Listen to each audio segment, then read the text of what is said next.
अभी थोड़े दिन पहले ऑर्डर निकाला कि सारे जितने पावर प्लांट हैं, जितनी राज्य सरकारें हैं, पंजाब सरकार की, हमारी जो सरकार है, उनके पास भी ऑर्डर आया, सारी सरकारों को जितना उनका कोयले की रिक्वायरमेंट है उसमें से 10% कोयला इंपोर्टेड इस्तेमाल करना पड़ेगा। और इंपोर्ट केवल मोदी जी करते थे, अडानी करता था।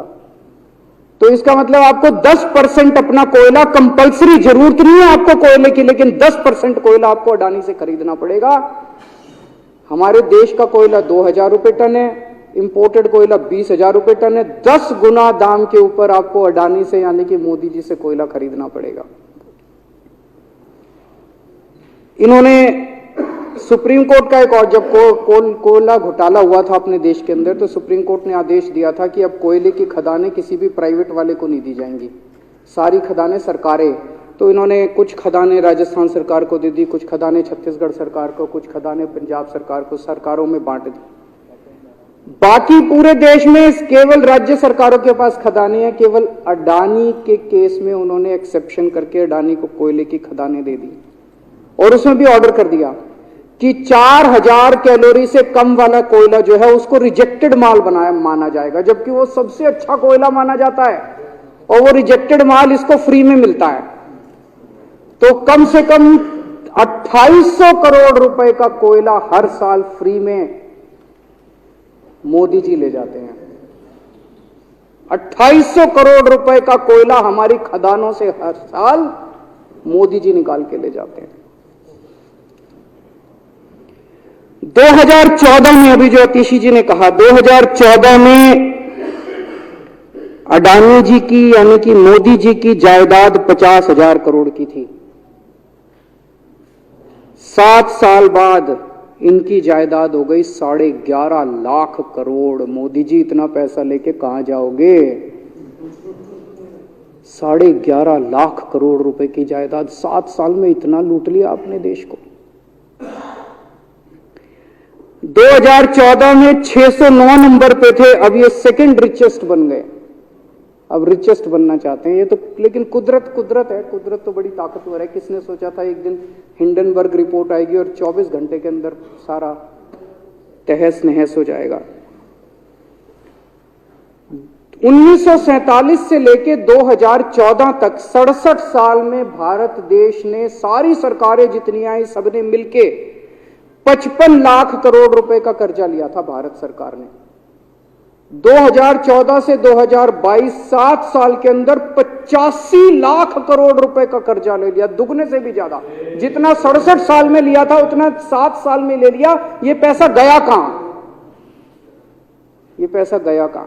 दोनों हाथों से लूट मची हुई है, पूरे देश को लूट रहे हैं प्रधानमंत्री जी, मोदी जी पूरे दोनों हाथों से लूट रहे हैं। कोयला लूट रहे हैं, एयरपोर्ट लूट रहे हैं, सड़कें लूट रहे हैं, बिजली लूट रहे हैं, पानी लूट रहे हैं, कुछ नहीं छोड़ा, सब कुछ लूट रहे हैं। जितना कांग्रेस ने 75 साल में नहीं लूटा, उससे 10 गुना इन्होंने 7 साल के अंदर, 8 साल के अंदर लूट लिया देश को। अडानी का क्या रोल है इसमें? मोदी जी कम पढ़े लिखे हैं, उनको समझ नहीं है कि करना क्या है। अडानी आके बताता है पैसा यहां लगा लो, इस देश में चलते हैं, वहां की ये कंपनी खरीद लेते हैं, ईडी को और सीबीआई को इसके पीछे लगा दो। वो सारा मैनेजमेंट करता है, दिमाग उसका, पैसा मोदी जी का। उसके बदले में उसको पता नहीं 10%, 15%, 20% कितनी कमीशन मिलती है, लेकिन दिमाग सारा अडानी का है। और मेरे को ज्यादा चिंता इस बात की है अध्यक्ष महोदय, प्रधानमंत्री जी कम पढ़े लिखे हैं, उनको कम समझ में आता है। लोग आके उनको कुछ ना कुछ कहीं भी जाते हैं या कोई विदेश से आता है, उसके जो भी विदेश से नेता आता है या कहीं जाते हैं तो 2 ही कंडीशन होती है। एक तो उसको कहते हैं भाई गले मिल ले तो फोटो खिंचा ले, गले मिल ले फोटो खिंचा ले, पार्क में घूम ले, तो वो फोटो खिंचाने के लिए उसको कहा जाता है भाई फोटो खिंचा ले, फोटो खिंचाने के लिए। और दूसरा उसको कहा जाता है भाई अडानी को ये ठेका दे दे, अडानी को ये ठेका दे दे। और कोई किसी कईयों को कहते हैं तारीफ कर दे, कोई आके कुछ नेता आके कहते हैं ना मोदी जी तो दुनिया के सबसे लोकप्रिय नेता है। उसने क्या लेना देना, मोदी जी दुनिया के सबसे लोकप्रिय, वो आके क्यों कह रहा है? बदले में वो देश, ये जो गोरे हैं ना, बहुत चतुर हैं, बहुत चालाक हैं। ये ऐसे इतने भोले वाले नहीं है कि यहाँ पे आए और कह गए मोदी जी दुनिया के, वो पता नहीं किस किस चीज पे साइन करा के ले जाते हैं, पता ही नहीं चलता बदले में क्या साइन करा के ले जाते हैं। यही हुआ था 17वीं 18वीं सदी के अंदर हमारे देश में। वो ईस्ट इंडिया कंपनी वाले आते थे, उस टाइम के हमारे राजे महाराजे भी ऐसे ही अनपढ़ होते थे, उनको कुछ अकल होती नहीं थी। उनके राज्य, उनके दरबार में आते थे, उनकी तारीफ करते थे, खूब तारीफ करते थे, और पता नहीं किस किस चीज पे साइन करा के ले गए। 100 साल के अंदर पूरा देश अंग्रेजों ने कब्जा कर लिया। वही हाल अब हो रहा अपने देश का कि हमारे कम पढ़े लिखे प्रधानमंत्री हैं, पैसे की हवस है, और मतलब जो भी आता है 2 लाइन उनके उसमें बोल दे, गले मिल ले, पार्क में घूम ले, अडानी को 2 कंपनियों का ठेका दे दे, बदले में पता नहीं देश का क्या क्या बेच दिया इन लोगों ने। बहुत चिंता है हम लोगों को देश की इस वक्त, जिस दौर से देश गुजर रहा है। मुझे लगता है कि आजादी के बाद से सबसे भ्रष्ट प्रधानमंत्री अगर कोई हुए हैं जिन्होंने देश को इतना लूटा है, तो वो आज मौजूदा प्रधानमंत्री हैं। और उसके ऊपर कम पढ़े लिखे हैं, उनको कुछ पता नहीं, कोई कुछ भी उनसे साइन करा के ले जाता है, किसी को कुछ पता नहीं चलता।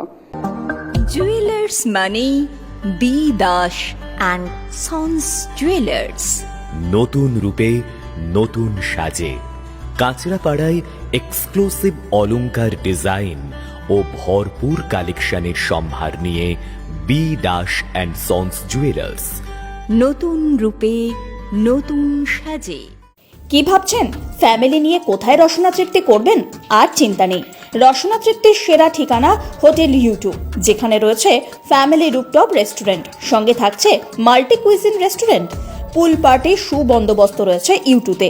এছাড়াও যে কোনো সামাজিক অনুষ্ঠান যেমন বিবাহ, জন্মদিন এবং অন্যান্য অনুষ্ঠান করারও সুবন্দোবস্ত রয়েছে। তাই আর দেরি না করে আজই চলে আসুন ইউ2তে। আমাদের ঠিকানা কল্যাণী এক্সপ্রেসওয়ে, কাঁচরাপাড়া, কাঁপা মোড় সংলগ্ন ইউ2 হোটেল অ্যান্ড রেস্টুরেন্ট।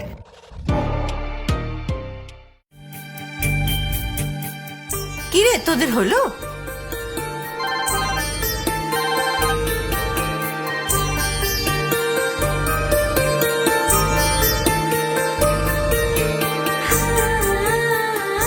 পিপি, বর এসেছে।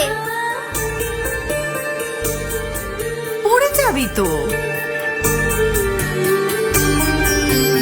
আমার বিয়ে, আমার বেনারসি, একটা নতুন গল্প তার,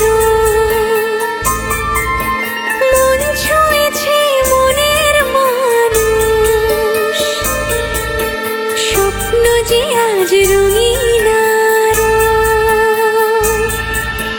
নতুন স্বপ্নে নতুন করে সেজো। বিমল শাড়ি সেন্টার, কাঁচরাপাড়া।